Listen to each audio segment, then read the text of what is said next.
Andersen'S Fairy Tales by Hans Christian Andersen. A story of a mother. There is a poor mother in a poor house. She lives in an old house. She is worried and she thinks about her child. She is very anxious because they will take her child. The little baby sleeps at the arms of her mother, but the poor mother looks at her very sadly. Every minute her sadness grows and becomes wider. Then she hears a knock at the door. She opens it and there she sees an old man. He wears long black clothes. Since it is very cold outside, he tries to warm himself up in the house. The poor mother prepares him a hot drink and gives it to him. Then she asks, "I want to hold my baby forever.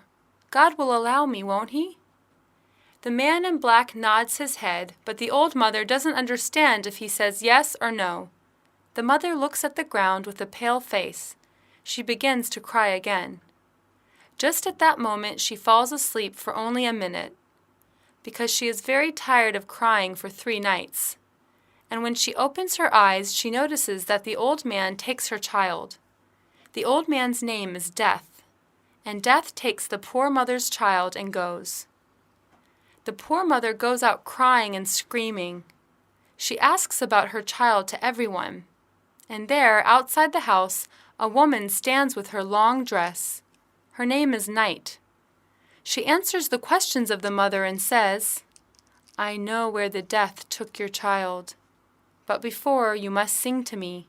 You must sing the songs that you sang to your child for 3 nights. So the mother begins to sing. She sings so many songs with tears in her eyes. And when she finishes, Night says, "Go to the dark forest, it is on the right." She runs to the forest in the dark, but she reaches to a crossroad. She doesn't know the correct way. She asks the bush with thorns, but the bush wants to be warmed by the poor mother's chest. The mother takes the bush to her chest and warms it in her heart. Some drops of blood come from the mother's chest, but she gets the answers of the road and continues on her way. After going for a while, she comes to a big lake. There aren't any boats or ships. She looks at the lake and thinks the ways of crossing the lake. Then she hears the voice of the lake. It says, "I can carry you to the other side if you give me your eyes, because your eyes are very beautiful. They are as pearls." The mother accepts its offer and cries too much until her eyes fall down into the lake. After taking the eyes of the mother, the lake carries her as a swan. And when she crosses the lake, she reaches a big house.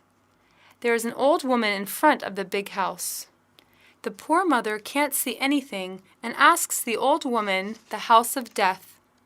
The old woman says, "I can tell where the house of death is, but you must give me your long black hair. It is very beautiful, and I can give you my white hair in exchange." The mother gives her hair quickly and asks for the road.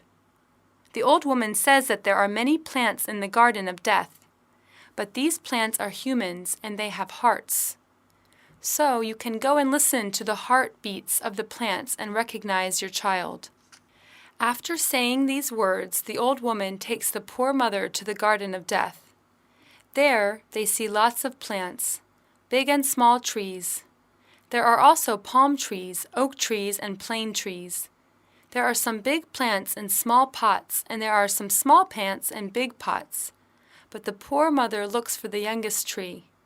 She looks and recognizes her child at once. "This is my child," she says, standing near a crocus. And she tries to take his child from the pot. But the old woman doesn't allow it and says to the poor mother, "Don't touch them. Wait until the death comes, and then you can ask for your child, or you frighten him to put all the plants up." Minutes later, Death comes. He is surprised to see the poor mother in his garden. Without losing more time, the mother asks for her child. But the Death says, "I can't give you your child back. Only God can do this." When the mother hears that, she suddenly takes 2 plants in her hand and frightens Death to pull them up. But Death explains that they are the plants of good and bad, and one of them will be the own child of the poor mother. So she regrets doing it and starts to pray. I pray to you, God. You know which the best is. The bottleneck. Down in a small street there is a small and an old house. It is in a very bad state. All the people are very poor there, but this old house is the poorest of them all. In front of the house there is a bird cage, but it doesn't have any drinking glasses. It has only a neck of a bottle. They cut the bottle from the top and turn it upside down, and put a cork at the bottom, so it becomes a drinking fountain of the cage. An old maid puts some grass on the cage, and the little bird sings lovely songs. At that moment the bottleneck hears the lovely songs of the bird and says, "Oh, little bird, you can sing well, because you have a body." The bottleneck says these words very slowly and inwardly. It can't speak like other people, but it continues to speak inwardly and says, "Yes, little bird, you sing very well, but if you lose your body and have only a neck like me, you will not sing. I remember my old times. I had a body. I went on a picnic with my old family. They threw me to the fire and water, and now I am hanging outside of a bird cage." The bottleneck remembers his birth, the fire and the cold, and the other bottles, like beer bottle and champagne bottle. The workers pack all of them. They fill the bottle with a first-quality wine. The wine is really good and the bottle is so. They enjoy it very much together. After packaging, a boy who works in a furrier buys the bottle. The boy also buys some cheese and sausages. The daughter of the furrier packs them herself. She is a young and pretty girl. She has brown eyes and a big smile. Her hands are soft and white. She is very beautiful. She and her friend, a young sailor, go to the forest. The bottle is with them, too. The young man and the beautiful girl talk about their future. The next day, the young boy will sail as a mate on a long trip to other countries. They talk about it, but the bottle can't hear them very well because it's in the basket. And when they take it out, the bottle thinks, "Something pleasant happened between them." Their eyes are shining and the furrier's daughter is laughing and her cheeks are red. They take the bottle and the corkscrew. The bottle feels very excited because in a few minutes they will take out the cork. The bottle never forgets the sound of the cork with a cloop. They fill the glasses with the wine and drink for health and happiness, and after that the young man kisses the pretty girl, his bride. And when they finish the wine, the young man takes the bottle above his head and says, "You shared my happiness today, and you will not share it with anyone else." And then he throws the bottle into the air. The bottle goes near a lake. After a while, 2 little boys come and take it. They bring it to their mother. Their mother prepares a basket for her older boy, who will start a journey soon. She fills the bottle with brandy and gives it to her son, Peter Jensen. Peter brings it to the ship, and the bottle comes across with the young man again. The bottle doesn't contain wine anymore, but there is something very special in it, and when Peter takes it out, everybody comes around him to drink some. Soon, they drink the entire bottle and throw it to a corner. After a long time, the weather turns very bad, and a big storm comes. The ship can't survive and sinks. But before the ship sinks totally, the young man writes some words on a paper. "In the name of Jesus, we will sink soon." He signs the paper with his and his bride's names, and puts it into a bottle. Our empty bottle. He doesn't know that it is the bottle from which he drank wine with his bride. Then he throws it too far away. Soon the ship sinks, but the bottle floats. It goes north and south, east and west. It floats more than a year with the paper in it. And the long journey of the bottle ends near a foreign country. They take the bottle from the sea and bring it to their house. Now the bottle is in a cupboard. They read the paper several times, but they don't understand anything. Every time, when a stranger comes, they take the paper out and read it again. But nobody knows the language on the paper. The bottle stays there for 20 years, and when the householder rebuilds the house, decides to take the bottle from the cupboard and wash it deeply. After cleaning it, they put corn seeds in it, and they put it far from the moon and the sunlight. But the bottle leaves this place and goes to its own country. There, the people who get it draw out the cork, empty it, and put it in a cellar. The bottle lies in the cellar for years. Then some people come and take all the bottles out of the room. They put it in a lovely garden. There are some special lamps and lanterns in the garden. The bottle stands at the sidewalk. From that point, it sees a couple walking through the path. It starts to think about the young man and his bride. The bottle passes the day with its memories, and at the end of the day, they bring the bottle to the wine merchant's market. There, they fill it with wine again. Then, an aeronaut buys it and takes it into his balloon. In a crowded place, full of spectators, the balloon starts to fly. In the balloon, there are the bottle and a small rabbit. After a few minutes, the aeronaut lets the rabbit down in a parachute. Thousands of people watch the show. The old maid watches too. She stands in front of her house where there is the cage, but there isn't the drinking fountain yet. And in the balloon, the aeronaut drinks the bottle and throws it down. The old maid sees the bottle flying in the air and remembers the old times when her lover throws the bottle over her head to the forest. The bottle flies in the air and falls upon a roof. There, it breaks into pieces. There are many small pieces, but only the neck of the bottle is whole.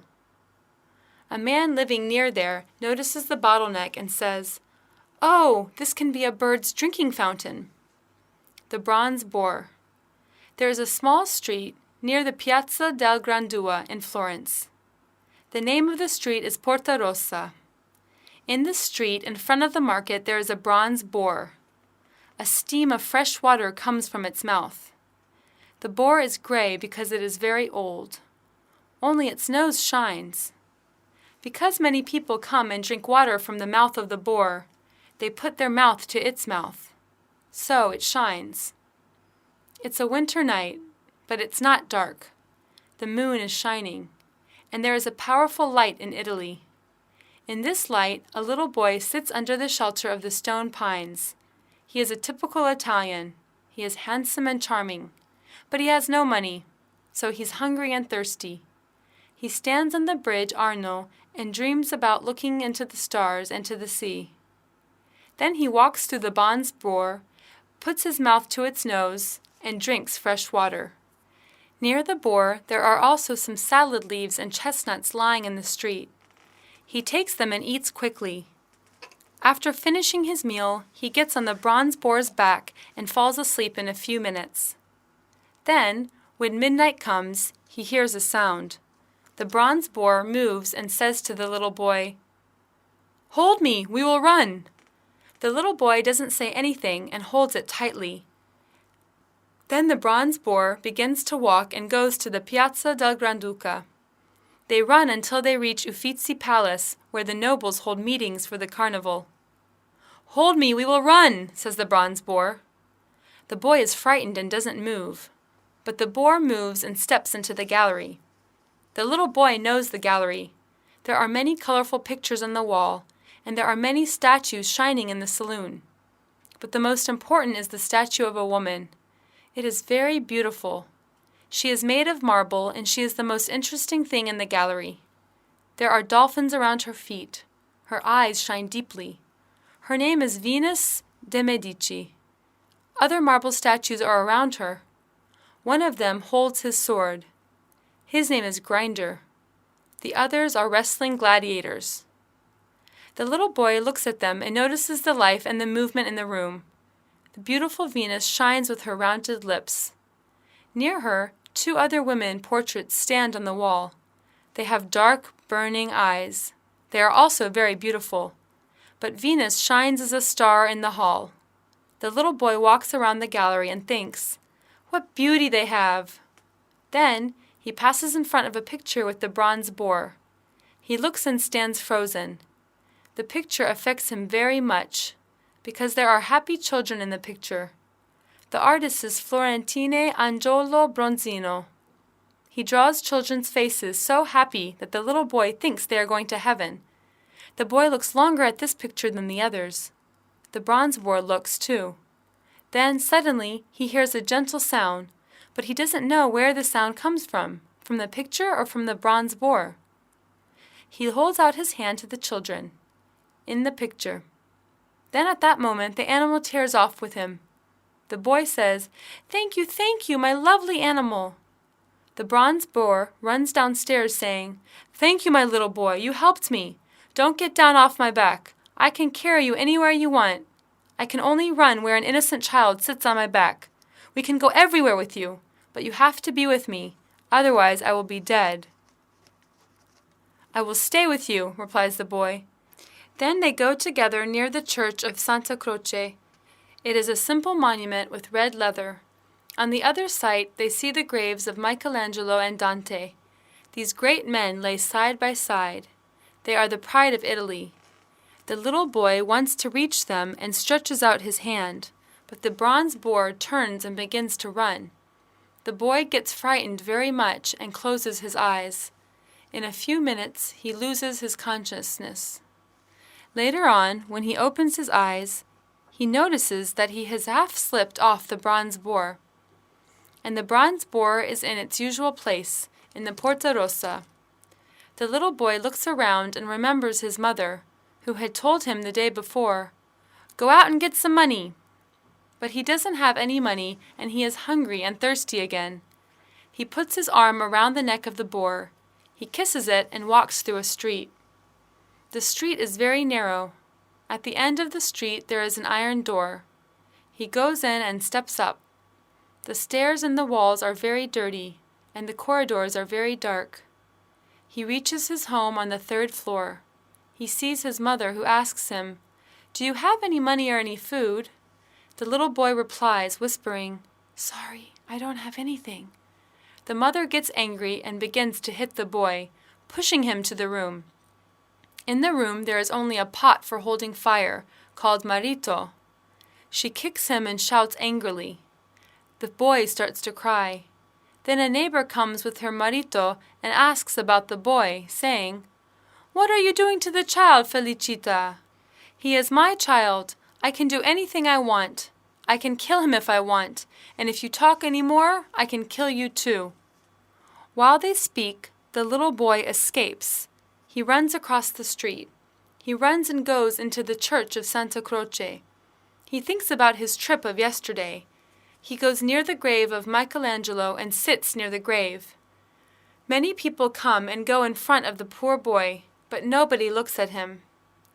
Then an old man comes, stops, and looks at the boy, but he goes to his way too. In the evening the little boy gets ill. He is very hungry and thirsty. He doesn't have any power to walk or to talk, so he goes behind a monument and lies down. After hours, the old man comes again. He notices the boy and his illness. "Are you ill? Don't you have a home?" he asks him continuously. Then the old man takes him and brings him to a small house in a small street. There, a woman makes gloves. When he enters, the woman looks at him softly, and a little lovely dog jumps onto the little boy. They like each other very much. The woman gives some food and some water to the child, and they decide to talk with the mother of the poor boy next morning. They give him a bed where he sleeps, dreaming about the bronze boar and the pictures. In the morning, they get up, and old Father Giuseppe goes to talk with the boy's mother. The little boy gets unhappy because he doesn't want to return to his home. After a while, Father Giuseppe comes back and goes near his wife and talks about the boy. When their conversation finishes, the old woman says, "He is a very good child. He has fantastic hands. He can make very beautiful gloves." So they start to live together. They teach him to sew. He eats and drinks everything.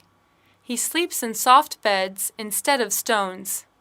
But one day, the little boy teases the little dog. This makes the old woman angry and shouts to the little boy, shaking his fingers. The boy feels himself very bad and goes to the room. He tries to sleep, but he hears some voices.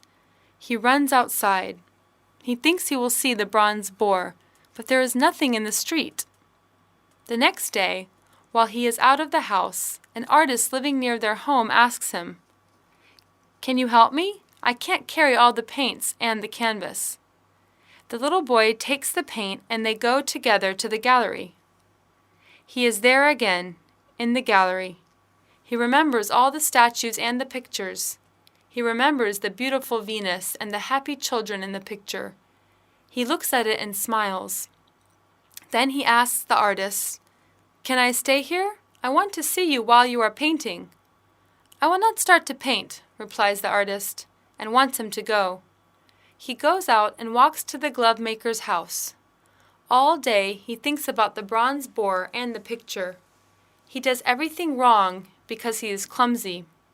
At the end, they finish their job and they go to sleep after having dinner. At night, while everybody sleeps, the little boy checks the door and finds it open. He goes out and walks to the bronze boar directly. He gets on its back and says, "I missed you, my lovely animal. We can have the trip again tonight." But the bronze boar doesn't move. The little boy waits for only an action of the animal. Instead, he feels another thing. He feels that something is pulling his clothes. He looks down and he gets shocked. There stands the little dog of the house, Bellissima. It follows him and comes here without having its winter dress. The boy gets afraid so much that he gets down off the bronze boar quickly. He takes the dog and begins to run as fast as he can. On the way home, some policemen see him running with the dog and they stop him. "Where are you running? Did you steal it?" The poor boy explains the matter, but the policemen take the dog from his hands. They bring it to the police station and say, "If you didn't steal it, go home and say that the dog is in the police station." He thinks it is a very bad idea, but he decides to go and say everything to the old woman. The old woman gets very upset. She looks at the wall and sees that its winter dress hangs on the wall. She becomes angrier. She kicks the boy and shouts at him.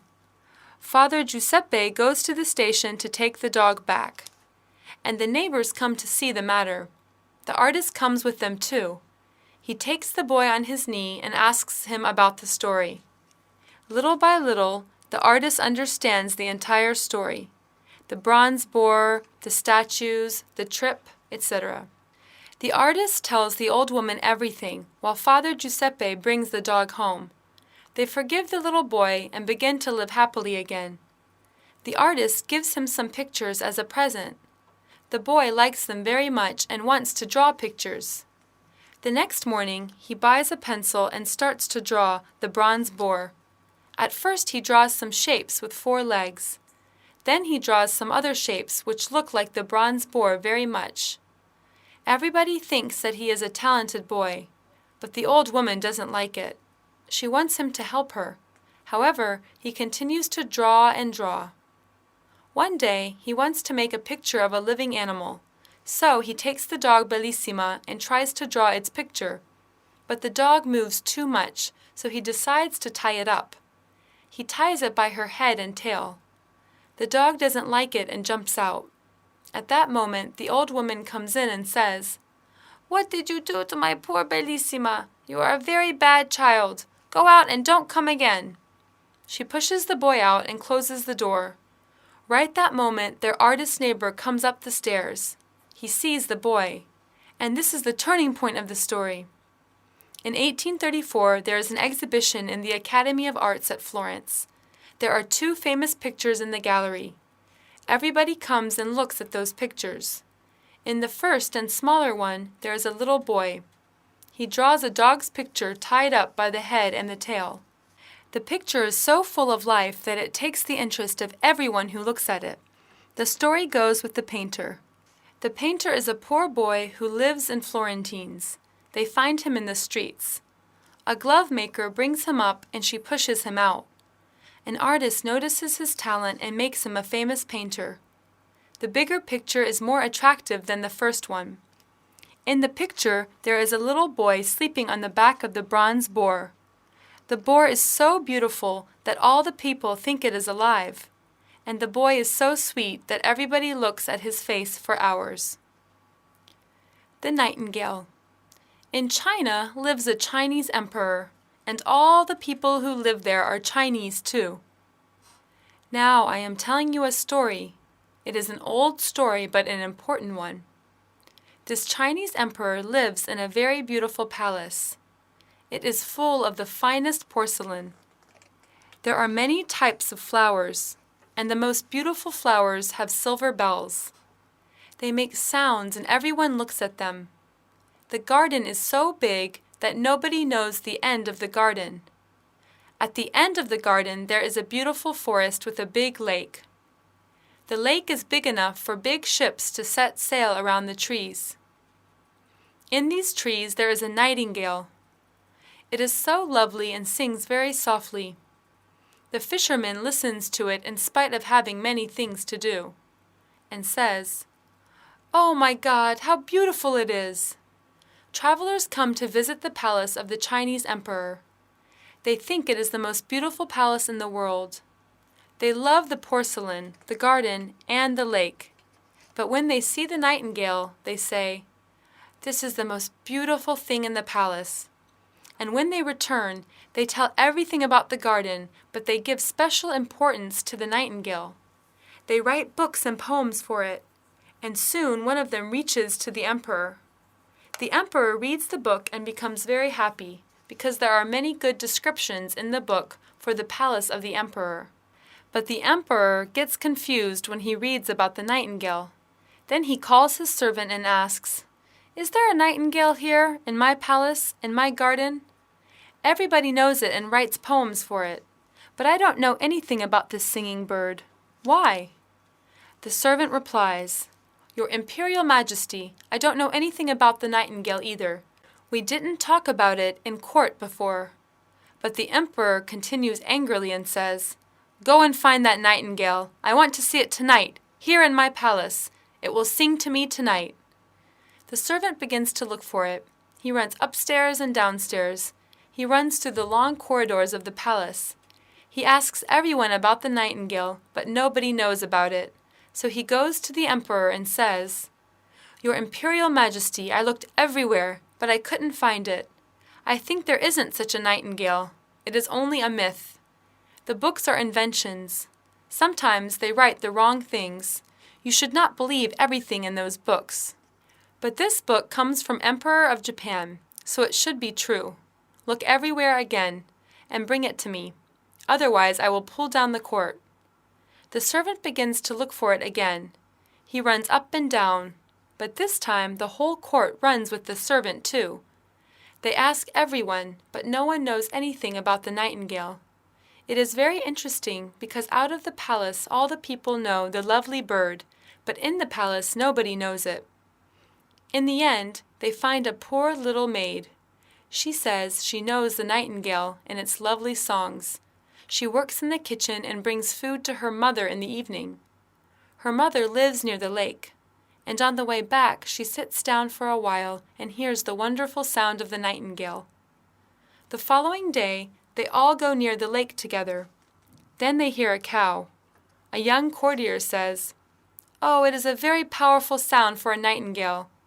But the little maid says it is not the nightingale. It is a cow, so they continue to walk. Then they hear the frogs.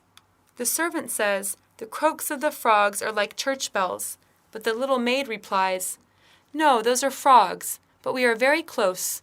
We will see the nightingale soon." And immediately the lovely bird begins to sing. They all look at her and see the wonderful colors of its body. The little maid goes closer to the nightingale and asks, "Little and lovely nightingale, our Majesty wants to see you. He wishes you to sing to him tonight." The little bird accepts their offer and says, "With the greatest pleasure." Then they all go to the palace. The palace is full of special Chinese lamps. They clean and brighten all the room and the corridors. They prepare the big reception room for the night. They put a golden rod for the nightingale. All the court dresses their best clothes and goes to the reception room to see the beautiful singing bird. The nightingale sings beautifully. The emperor loves it so much that tears come to the emperor's eyes. The songs of the wonderful bird touch everyone's heart. The emperor looks at the nightingale bewitched and says, "You sing very lovely. You should have my golden slipper." But the bird says, "Your Imperial Majesty, thank you, but I have my present. I saw tears in your eyes, and it is a big honor for me." The guests like the pure and soft sound of the nightingale, and they want to listen to it time and time again. So the emperor makes a special cage, and the nightingale begins to live in the court. It is free to go out twice a day and once at night, but with a ribbon on its leg. All the people in the town talk about the marvelous bird. It becomes very famous. But one day, a large packet comes from the Emperor of Japan. Outside of the packet writes "Nightingale." They open it and find an artificial nightingale.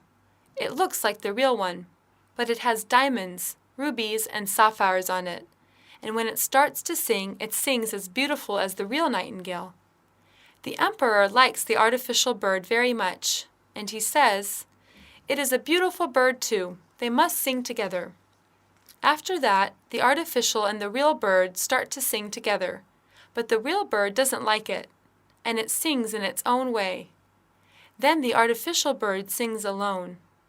Everyone thinks that it is great, because it can sing the same song for over 30 times without complaining. Therefore, the emperor decides to send the real bird back to the forest. They look at every room, every corridor, and every saloon of the place, but they can't find it. They don't notice that the nightingale flies out of the open window and goes to the green forest again. They all say the real bird is an ungrateful bird, and now they have the best bird. Then the music master gives a speech and says, "This is the best bird because you can arrange all the notes. In the real one, you can't know what it will sing, but in the artificial one, you can decide for the song." All the people agree with the music master. They live listening and memorizing the songs of the artificial bird. It becomes chief imperial singer. The music master writes books about the artificial bird and praises it. The emperor, the court, and all the Chinese men know everything about the bird. But one evening, while the emperor listens to songs of the artificial bird, he suddenly hears a whiz and a whir coming from the body of the bird. Then the music stops. The emperor takes it and sends immediately to his physicians. They examine the artificial bird for a long time, and they say, "We can't make it as a new artificial bird because it is too old, but we can make it work for a while." After that, the artificial bird sings for a year, and it stops forever. The music master makes a long speech for the bird. Days pass, and years later, the emperor gets ill. The doctors say that he will die soon. They choose a new emperor and wait for the death of the old emperor. He lies pale in his bed. He can hardly breathe. Then suddenly he feels a weight on his chest. He opens his eyes, and there is Death sitting on his chest. The Death wears his golden crown and has the emperor's golden sword and his imperial flag on his hand. All around the bed of the emperor there are faces, good and bad faces. They all talk and ask about the bad memories of the emperor. Death looks at them and asks, "Do you remember this one? Do you remember your bad behaviors?" The emperor is afraid so much and says, crying, "Music, music, let the Chinese drums play. My lovely birds, please sing, sing loudly so that I can't hear the voices." But neither the drums nor the artificial birds sing.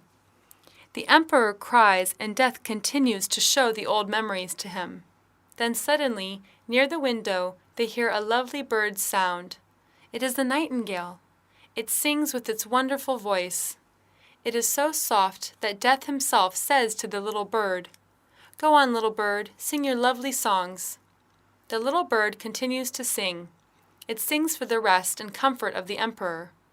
As it continues, the emperor takes his crown, his flag, and his golden sword from the hands of Death. And when the lovely bird finishes its song, Death goes out of the open window with the past memories of the emperor. The emperor stands up and says, thank you, my sweet bird. You are very nice to me. You saved my life. What can I do for you?" The little bird remembers its first day in the palace and answers, saying again, "Your Imperial Majesty, thank you, but I have my present. I saw tears in your eyes, and it is a big honor for me. Now you must rest. Go to sleep and wake up fresh." Then the little bird sings another song. The emperor falls into a sweet, refreshing sleep. In the morning, when he opens his eyes, he looks at the lovely nightingale and says that it must live with him in the court. But the nightingale doesn't want to live in the court and replies to the emperor, "I can't live here, but I can sing to you whenever you want. I can sing to cheer you up. I can sing on your happy days and bad days. I can sing to angels and to evils. And I only want you to promise me something." "Everything," says the emperor. "Don't tell anyone about me. It is better that nobody knows me." The emperor promises, and the little bird flies away. Then the servant and all others come to emperor's room to see the dead emperor, but they see the powerful emperor saying, "Good morning." The Red Shoes. In a small village lives a small girl. She is tiny and beautiful, but in summer she has to go out barefoot because she hasn't got any money to buy shoes. In winter she wears a pair of heavy wooden shoes, and her ankles hurt very much. An old shoemaker lives in the middle of the same village, and she makes a pair of little shoes from some red clothes. They look clumsy, but they are also very cute. The old shoemaker makes those shoes with the best intention for the little girl. Her name is Karen. The old shoemaker gives the shoes to her on the day when her mother dies. She wears them for the first time in the funeral of her mother. She thinks, "They are not suitable for the funeral of my mother, but I don't have any other." So she wears red shoes and walks behind the coffin. At that moment a car comes. There is an old lady in the car. She looks at the poor girl and feels very sorry about her and says, "Give the little child to me and I will look after her carefully." Karen thinks that it is because of her shoes, but the old lady burns the shoes and says, "They are disgusting." Day by day, Karen learns reading, writing, and sewing, and becomes a lovely girl. Months later, the queen takes a journey through the country. Everybody goes near the palace to see the queen and her princess daughter. Karen and the old lady go too. Karen looks at the princess and sees the shining red shoes of the princess. Those shoes are very beautiful. There is nothing in the world more beautiful than the shining red shoes of the princess. After that, when the old lady buys new clothes for Karen, she wants to buy a new pair of shoes too. They go to a rich shoemaker. There are many charming shoes and shiny leather boots, but the old woman can't see very well, so Karen chooses one of them. She finds a pair of red shoes. The shoemaker says, "They are very special." Karen tries the shoes on and buys them, but the old lady doesn't know that the shoes are red. Everybody looks at her feet. When she walks in church, everyone fixes their eyes on Karen's shoes. Priests pray and children sing holy songs, but she only thinks about her shining shoes. However, in the afternoon, they come and say to the old lady, "Karen's shoes are red." When the old lady hears that, she gets very angry and says to Karen, "You can't wear red shoes in church. You must wear black ones." Next Sunday, there is Holy Communion, and it is Karen's first time to join the communion. She takes the black shoes in her hand, but looks at the red shoes. Once again, she looks at the black ones and decides to wear the shining red shoes. Then Karen and the old lady go to church, passing by a dusty street, and her shoes become dirty. In front of the church, an old soldier with a red beard asks, "Can I clean your shoes, lady?" Karen allows the soldier to clean her shoes and puts her feet out. Then the soldier says, "They are very beautiful dancing shoes." After that, they go together to the church, but Karen only thinks about her shoes. She forgets to pray and do her duties at church. There is only one picture in front of her eyes, her shoes. Everybody leaves the church, and while Karen and the old lady walk to their car, the old soldier says, "They are very beautiful dancing shoes." After hearing these words again, Karen starts to dance. She takes a few dancing steps and then wants to stop, but her feet continue. She can't stop and dance around the church. At last, the driver runs after her and stops her, but her feet continue to dance in the car too, so she gets the shoes off and rests. The days after, the old lady becomes ill and Karen looks after her carefully. But there is a grand ball in the village, and Karen decides to go to the ball with her red shoes. When she starts dancing at the ball, she can't stop. Her shoes won't let her do what she wants. She wants to go right, but the shoes dance to the left. And so on, Karen dances and dances. She goes out of the ball and dances in the streets and in the dark forests. In the darkness of the forest, she sees a face, the face of the old soldier. The old soldier looks at her and says, "They are very beautiful dancing shoes." Karen gets afraid of him very much and wants to throw off the shoes, but she can't move them. She dances days and nights, in the rain and sunshine. She dances in the churchyard, and she wants to sit down on a grave, but she can't do it because her feet dance continuously. When she dances through the open church door, an angel appears and says, "You will dance forever. You will dance till you are pale and cold. You will dance door to door and knock all of them." Karen feels very bad, but she can't do anything to stop her feet dancing. One day she goes into a house. She remembers the door and the rooms. She hears the sound of hymn. They carry out a coffin. Karen understands that the old lady is dead. She dances in dark nights and days. Her feet start to bleed. Then she comes to a little house. She knows that the executioner lives there. She knocks on the door and says, "Come out, come out! I can't come there because I'm dancing." The executioner replies, "Do you know who I am? I cut off the bad people's head, and now my axe is shaking." "Don't cut off my head," says Karen. Then the executioner helps her to put off her red shoes. She directly goes to church, but she sees that the red shoes are dancing in front of the church. She is afraid too much and goes to her house. She passes all week sadly and cries every day, and on Sunday she thinks that she is as good as others and goes to church again. But after a few steps she runs back home because there are red shoes again in front of the church. She thinks for a while and goes to the priest's house and says, "Please take me to your house. I can do everything for you. I work hard and I only want a bed to sleep in." The priest's wife feels sorry for her and takes Karen to her house. They start to live happily together. Karen works hard and listens to the priest when he reads the Bible. The next Sunday, they all go to the church and ask Karen to come with them. But Karen looks sadly and doesn't go to church. She opens her prayer book and reads loudly. When she hears the sounds of the organ, she starts to cry and pray. "Oh God, help me." Then suddenly the sun shines and an angel comes out. Wherever the angel touches it, returns into golden stars. Then the angel touches the walls. The pictures of old priests and the organ come out. With every touch of the angel, the church appears completely. Karen finds herself at the church, and when the hymn finishes, all the priests look at her and say, "It is very good to see you here, Karen." "It is God's mercy," she says. The organ sounds again, and the sun shines right up to Karen.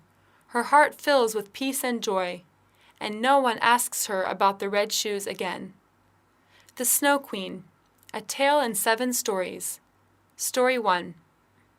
It is a story about a mirror and its pieces.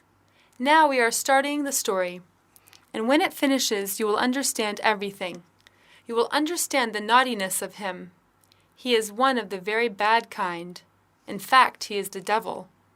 One day he invents a mirror. This mirror has a magic power. When good things reflect in the mirror, it shrinks, and when bad things reflect in the mirror, it looks very bad. The most beautiful landscapes reflect in it and look like boiled spinach, and the best people become very ugly. But if a good opinion passes through anyone's mind, it turns to a grin in the mirror. The demon likes this mirror and enjoys it very much. In a short time, everyone in the world has a piece of this mirror. Some of the pieces are very small, as a grain of sand. Those pieces fly about all over the world. But some of the pieces are very big. People make windows or spectacles with them, and it becomes very funny for the bad demon. He laughs and laughs until he splits his sides. Then he understands his naughtiness. But some of these pieces are still in the world, and you can hear about them. Story 2. About a little boy and a little girl. In a big crowded town, people live in houses with a garden. They have flowers only in pots. And in this big town live 2 children. They are neighbors. The roof of one house touches the roof of the other house. There is only a gutter between these 2 houses, and each house has a large window box.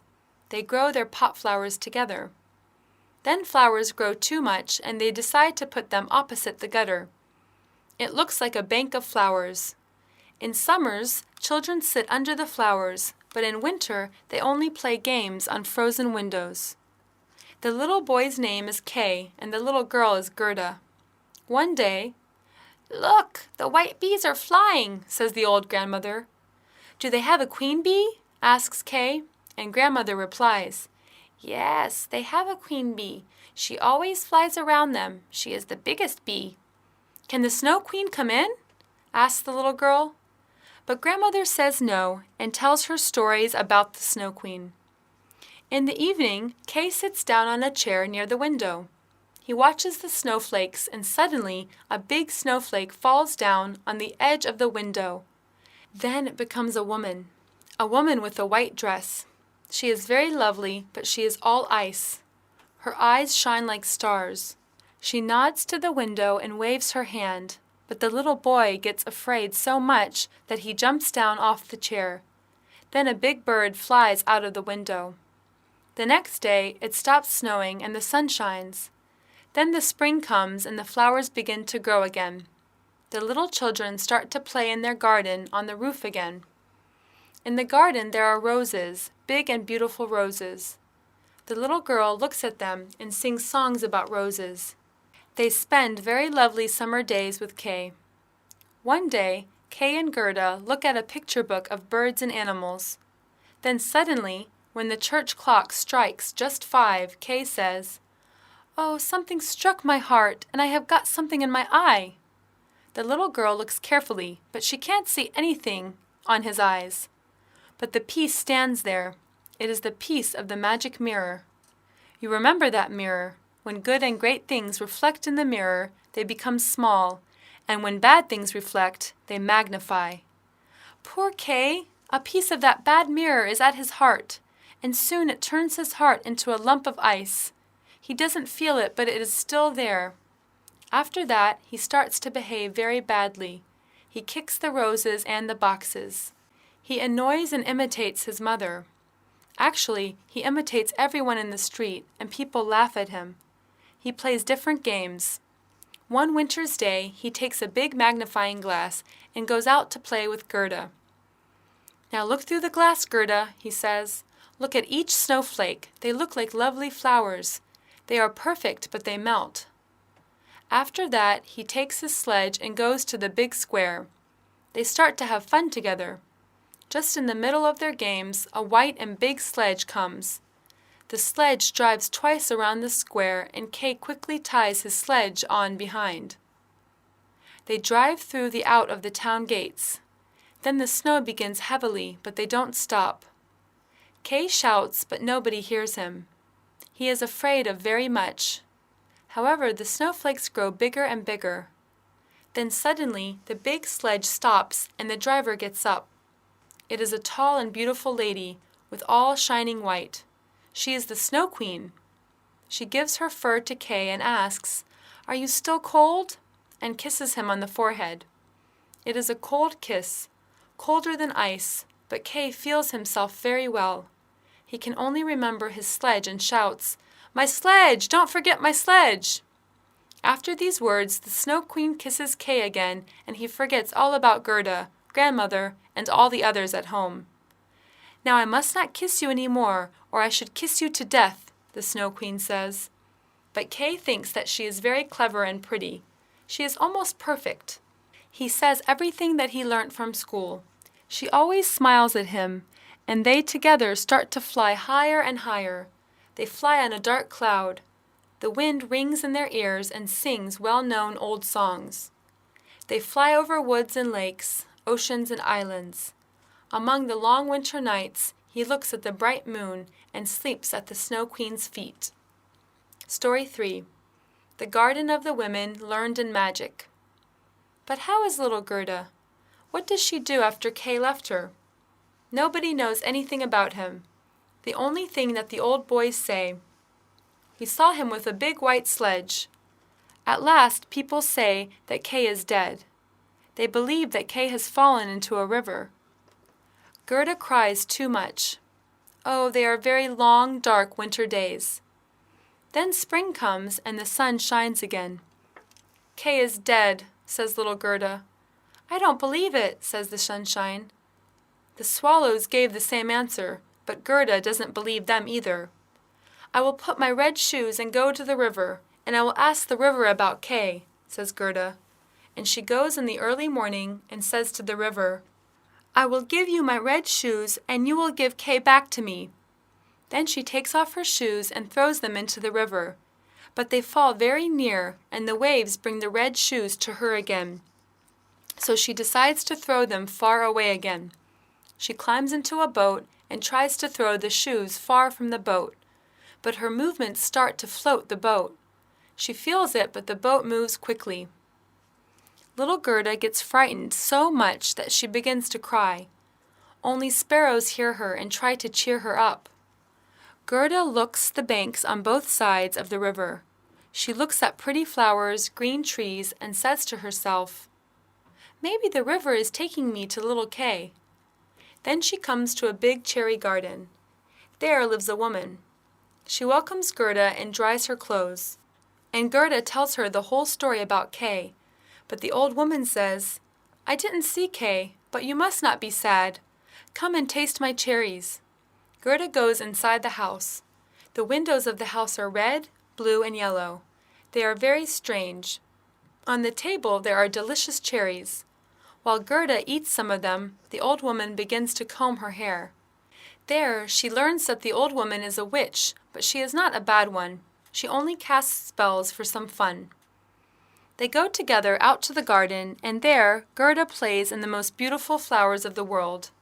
She forgets about Kay, and in the evening she goes into a lovely bed with silk coverings. She dreams about her wedding day.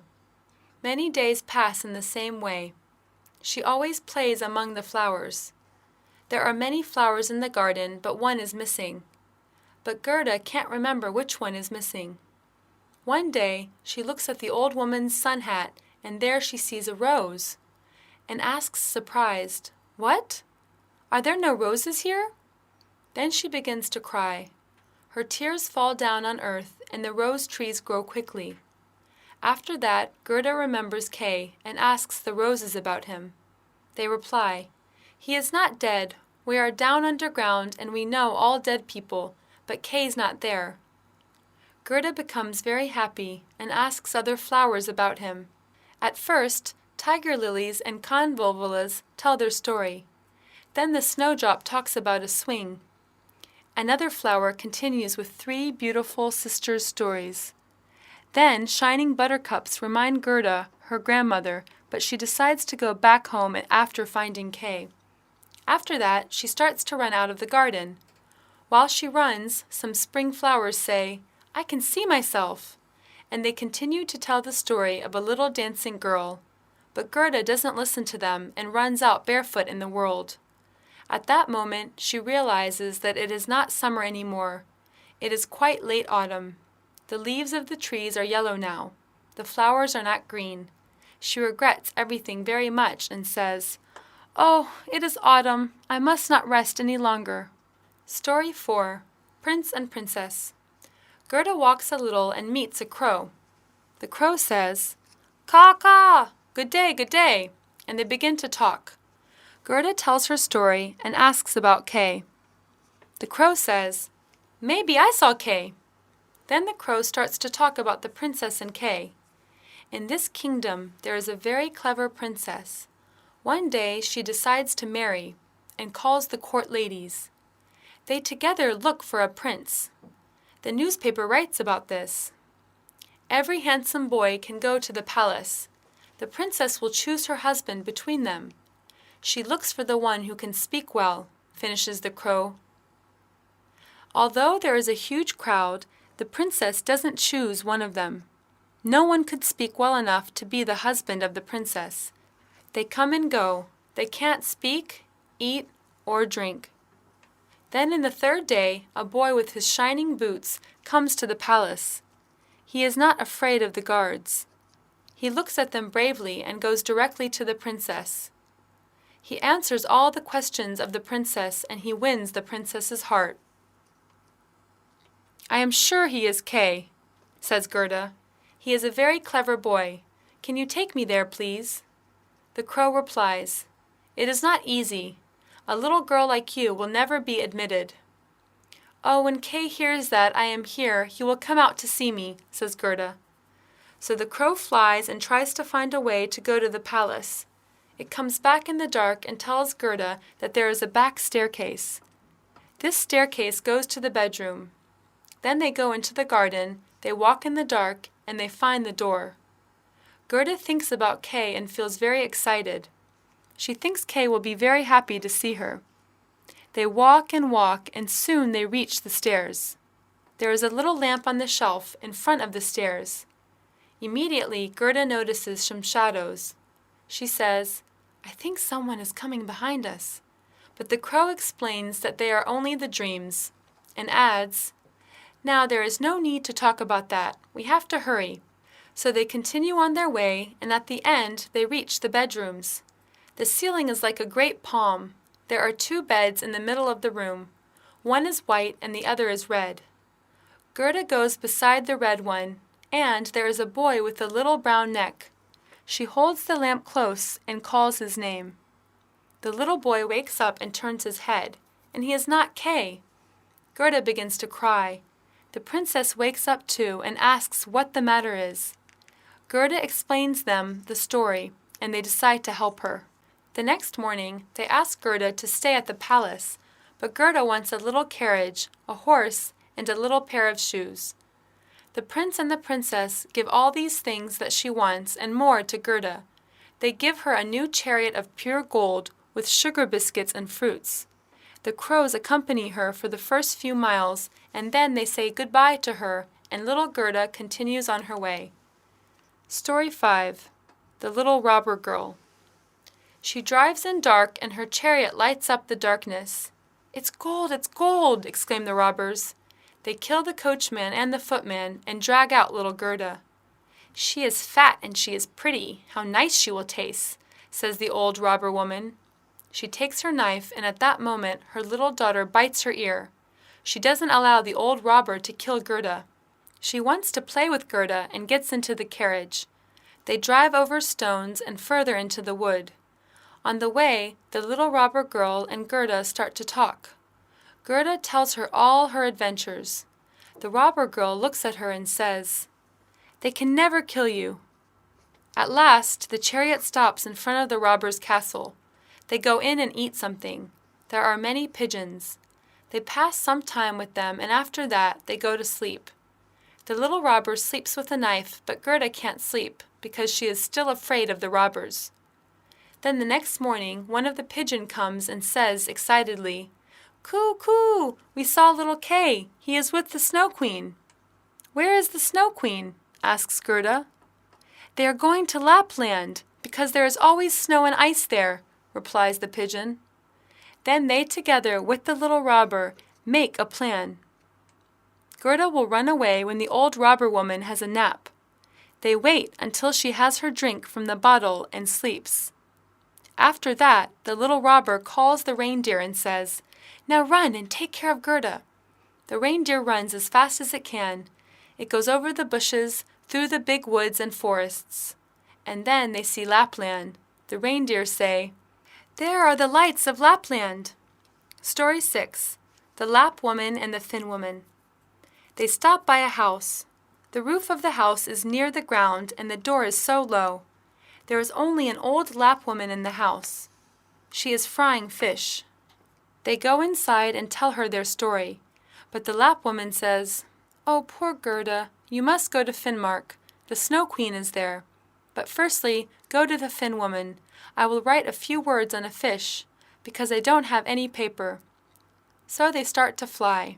They fly until they reach the house of the Finn woman. The house is very hot. There is such a heat inside that the Finn woman takes off the boots and gloves of Gerda and puts a piece of ice on the reindeer's head. After that, she takes the fish from Gerda, reads it 3 times, and puts it into the pot for dinner.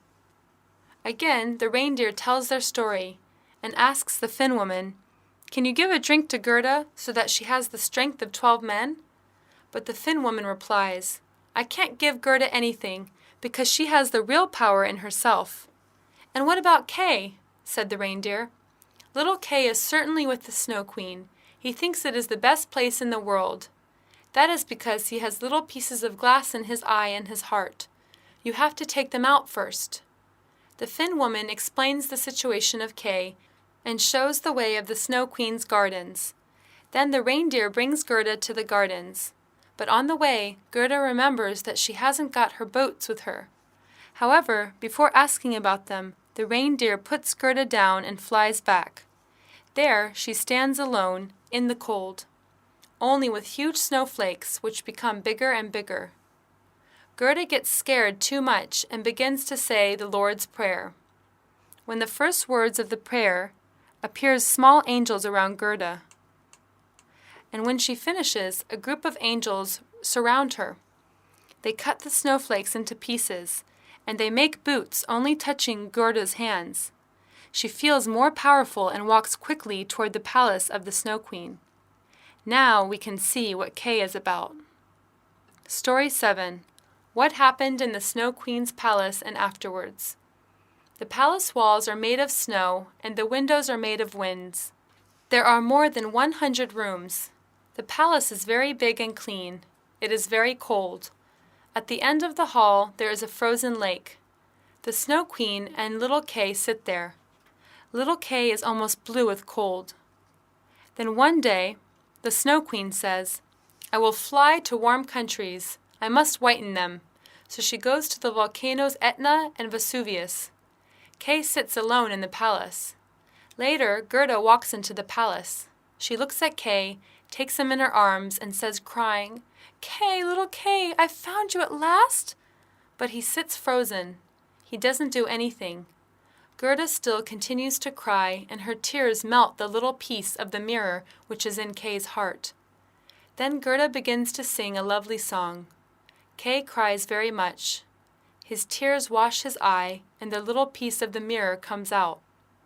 Right at that moment, Kay shouts with joy, "Gerda, little Gerda, I am very happy to see you." They dance and sing together. They take each other's hands and go out of the big palace. They reach the end of the gardens. There, the reindeers wait for them. They carry Gerda and Kay first to the Finn woman, and after that to the Lap woman. There, they say goodbye to them and continue on their way home. On the way, Gerda meets the little robber girl. They talk about the prince and princess and continue to walk hand in hand. Wherever they go, they find flowers and green trees. Soon, they reach their town. They directly go to grandmother's house. Everything is just as before. The grandmother is reading a book in her chair. Little Kay and Gerda enter and sit beside the grandmother. Now, the Snow Queen's palace and all the bad story are over. They look at each other in peace and joy, and they together sing a lovely song.